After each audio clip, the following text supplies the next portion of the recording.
Hello everyone, আসসালামু আলাইকুম। Welcome back to my channel. কেমন আছো তোমরা? আশা করছি ভালো আছো। তোমরা দেখছি রোজা রান্নাঘর উইথ ব্লগ। প্রতিদিনের মতো আজ আবারও চলে এলাম তোমাদের মাঝে নতুন আরেকটি রেসিপি নিয়ে। আজকে আমার রেসিপি থাকছে আলুর চপ। একদম দোকানের মতো পারফেক্ট কিভাবে বাড়িতে চপ বানানো যায় সেটাই তোমাদের সঙ্গে শেয়ার করব। চলো তাহলে দেখে নেওয়া যাক আজকের রেসিপি।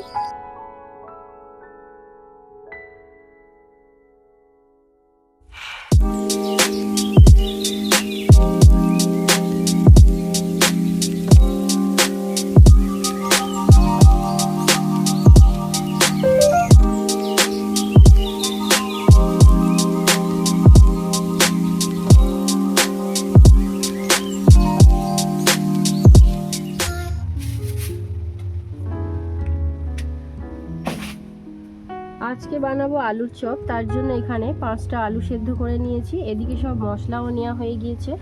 প্রথমে বেসনের ব্যাটারটা বানিয়ে নেব। বেসনের ব্যাটার বানানোর জন্য বেসনের মধ্যে দিয়ে দিচ্ছি স্বাদমতো নুন, হলুদ গুঁড়ো আর দিয়ে দিচ্ছি লঙ্কা গুঁড়ো।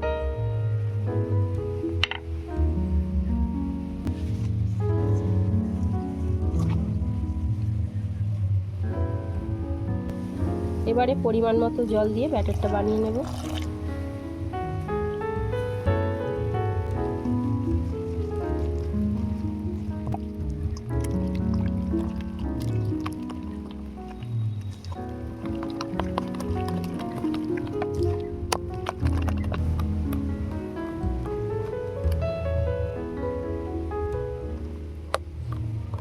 বেসনের ব্যাটারটা বানানো হয়ে গিয়েছে। এবারে আলুর পুরের জন্য কেটে নেব পেঁয়াজ, ধনেপাতা, লঙ্কা।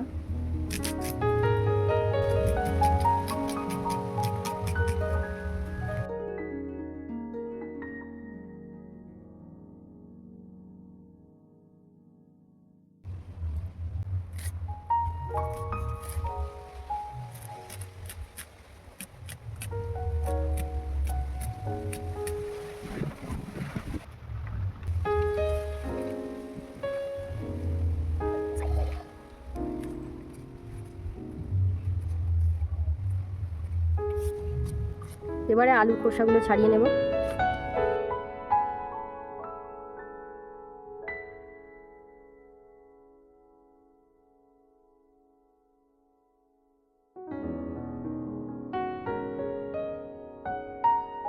উনুনটা জ্বালিয়ে নিয়েছি, এবারে কড়াটা বসিয়ে দেব।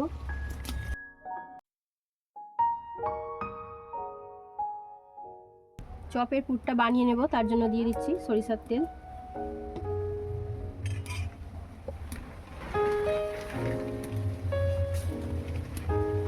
দিয়ে দিচ্ছি পেঁয়াজ কুচি,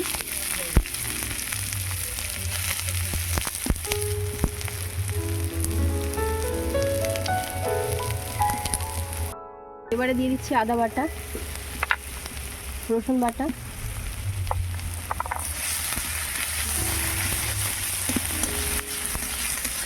আদা রসুন পেঁয়াজটাকে ভালো করে ভেজে নেব।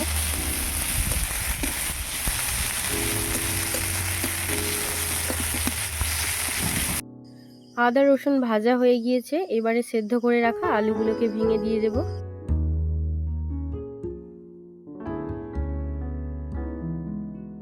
এবারে দিয়ে দিচ্ছি স্বাদ মতো নুন, চিলি ফ্লেক্স, হলুদ গুঁড়ো, জিরে গুঁড়ো, ধনে গুঁড়ো, মরিচ গুঁড়ো আর দিয়ে দিচ্ছি গরম মশলা গুঁড়ো।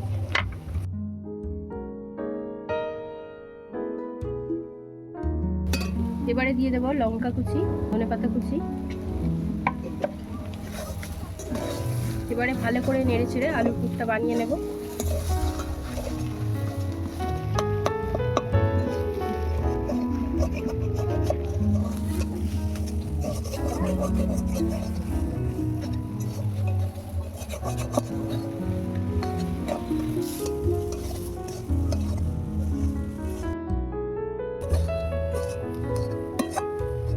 আলুর পুর হয়ে গিয়েছে, এবারে নামিয়ে নেব।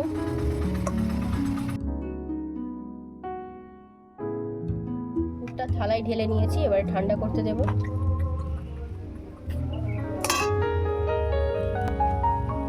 চপের পুরটা ঠান্ডা হয়ে গিয়েছে। পরিমাণ মতো চপের পুরটা নিয়ে আগে গোল করে নিলাম। এবারে হাতের তালুতে বেসন লাগিয়ে চ্যাপটা করে নিলাম। দেখো কতটা সোজা বানানো। এইভাবে বাকিগুলো বানিয়ে নেব।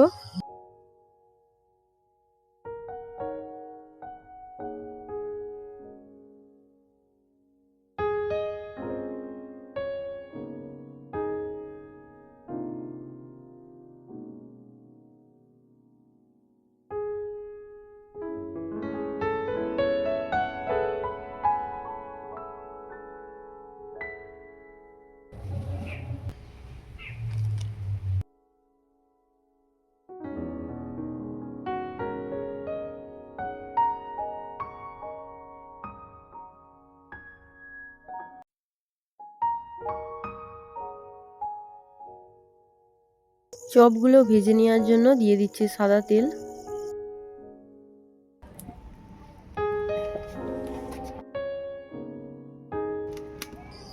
তেল গরম হয়ে গিয়েছে, এবারে চপগুলো ভেজে নেব।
চপগুলো সব ভাজা হয়ে গিয়েছে।